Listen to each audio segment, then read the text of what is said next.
ladies have been singing since 2006. So it's been 11 long years, and it's been wonderful years. How in the world the Lord can keep a group of ladies like this together? Out on the road 16 days at a time sometimes, and I tell you, we love each other even more and more every day. What a team of women. They leave their families, their husbands, their children, their grandchildren, and all come to sing whenever we're invited to sing, and we go. We certainly do. They've been all over the United States. We've been along the East Coast twice, all the way up into New York and to Canada. We're getting ready to go on a Pacific Northwest tour, up straight up to Colorado and Wyoming and Montana and over to Idaho and on down across Oregon and California and then back home. But God uses us, and I don't know if you've ever seen some flash mobs before, but we do flash mobs. Right in the middle of anywhere, we'll do a flash mob. We've been on the edge of the Grand Canyon, and we just start singing, scaring people to death. Birds start flying a little bit lower. But we've been on the subways of New York, we've been at Rockefeller Center and just start singing. We've been at Times Square and just belt out whenever we can. On the ferry, going across to the Statue of Liberty, we were singing, and just people ask us, why are we all dressed alike? Well, we sing. Well, sing for us. Okay. That's all it takes. That's all it takes, and we go. We feel like that God has used us to throw out seeds of Him, of Jesus Christ. And you may wonder why we move around so much up here. As old as we're getting, if we stood still, we'd fall over. We're doing everything we can to keep our blood moving, and it does. But we've always felt that sometimes the emotions and such will attract people, especially when you're out on the streets. Down in New Orleans at Jackson Square or something, trying on a dark street to get a little bit of one or two people to come and listen to you sometimes. That will attract people, and we're just so grateful God has used us like He has. And hasn't shut us down or stopped us, so we just keep right on going. We never ask for anything wherever we go, but we do ask for one thing, and that's prayer.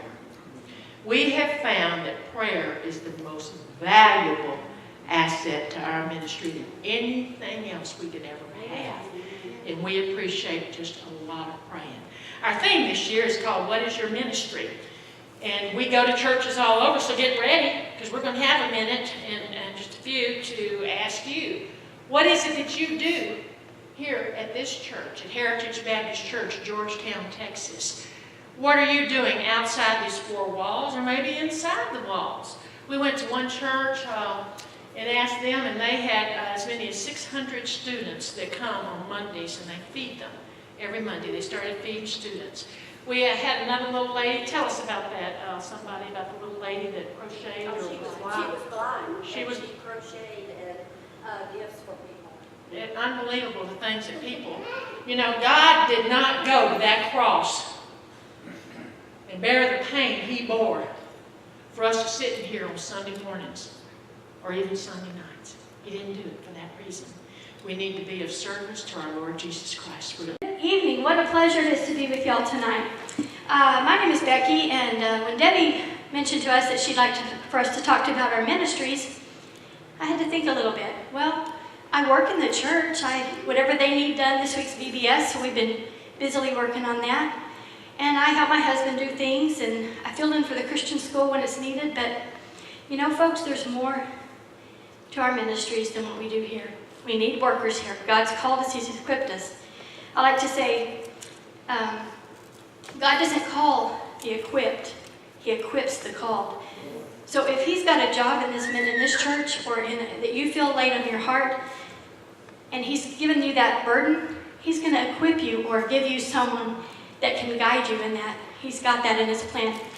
Our ministry is as soon as we walk outside that door, because there's people all around. Just right outside, there's a song called In the Shadow of the Steeple, in the neighborhoods right around us that need Jesus. So our ministry could be to go to those people and invite them to church. Say, we've got something special. Come be my friend, and then I'll take you along, and we'll go out to eat for dinner. You know, they see the church, they see all the happenings of the church, but do they know why we're in the church? That we have a living God that we serve, that we love, and that loves them. That's very important that we do let them know that. You know, the Bible tells us in John that we are to be doers of the word and not hearers only. We have to go out and take those steps though many times they're not easy steps, not things we want to do. But God has a plan for each one of us, and we're like snowflakes in the fact that there's no two of us alike. We've all got different ministries that we can take care of. Are the people that you come in contact at your grocery store or your post office, do they know where you stand with the Lord? Do they see Jesus in your life? And when they come in a hard time in their life, do they know, I can go to them because I know they'll pray for me? And one other thing that the Lord's laid on my lately is single moms and young ladies, young adults out of high school that are just searching. And God's placed some ladies in our church that have been coming to me, and I thought, God, why? But I was once a single lady. I've not been a single mom, but I have been a mom, and I've had the experience of dealing with single parents before. But we don't ever feel equipped for it, but God will give us what we need in each situation, the grace that we need to display to those around us. God bless you. Amen. Good evening. My name is Margot, and I'm very pleased to be here with you tonight. We all are. We're very blessed. I just want to say, I absolutely love your display of the American flag. How it touches my heart to walk in and see this. You see, I have no problem with mixing God and country. Our country is ruled and guided by God's word, and that's very important to me. So thank you for that. In fact, God's word is so important, it scares me a little to realize we live in a world that seems to not recognize God much at all, much less his word. So I believe it is definitely our job and our responsibility to stand firm in what God says, to spread this gospel, spread the message. Not just in quoting scriptures, which is all well and good, but we have to live it. We have to live this right here with each other every day. And when we do so, we proclaim to the world that God's word will indeed stand forever. Amen. Listen as we tell you more. Amen.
Rain.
and he left the house before anybody else got up to pray. It tells us he spent 40 days and nights in the wilderness alone with the Father to pray. His prayer life was so real and so vivid, his disciples said, "Lord, teach us to pray." And in Jesus' darkest hour, in the Garden of Gethsemane, he called on those very same disciples to pray. If Jesus, being God himself in the form of man, needed prayer to get through life on this earth, how much more do we need it? What a gift. When Jesus was crucified, the veil in the Holy of Holies was ripped in half, giving us, those of us covered in the blood, direct access to the Father through Jesus. Are we taking advantage of this awesome gift? We just want to pray with you.